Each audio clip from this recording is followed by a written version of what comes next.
This has been one of the most harrowing murders my team and I have ever investigated. The team have consumed hundreds of hours of footage, including watching the murder of Albert Alfonso. Those images will stay with all of us for a very long time.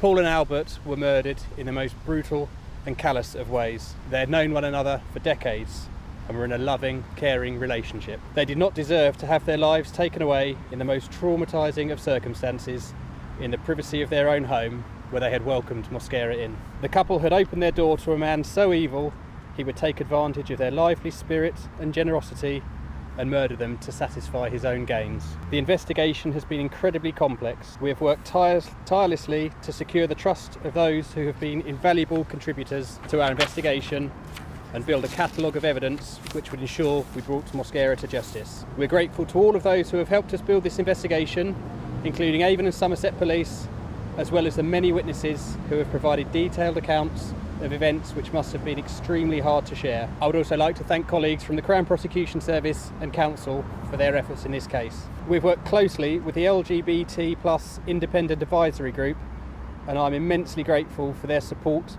and the advice they have provided as we have monitored this investigation. This is a case which has deeply affected many people from all walks of life, and it has been traumatic for all of my colleagues involved to work on. This sentence sees justice secured for the cold-blooded murder of two innocent men and has taken an evil and dangerous offender off the streets. A sentence of this length demonstrates the seriousness with which the judge took his offending. My thoughts remain with all those that knew and loved Paul and Albert, and whilst nothing can bring them back, I hope this sentence offers some semblance of justice and closure as they continue to process the trauma of what happened.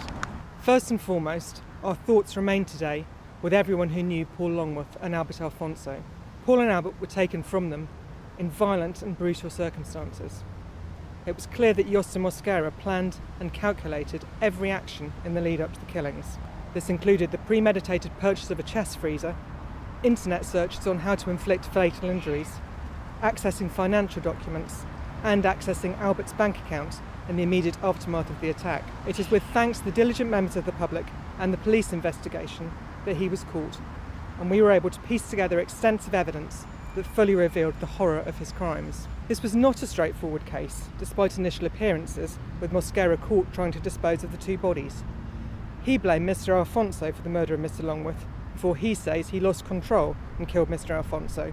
To rebut this twisted version of events, and Mosquera's broader efforts to frustrate the prosecution team used witness statements, CCTV footage, digital and forensic evidence to satisfy the jury of his guilt.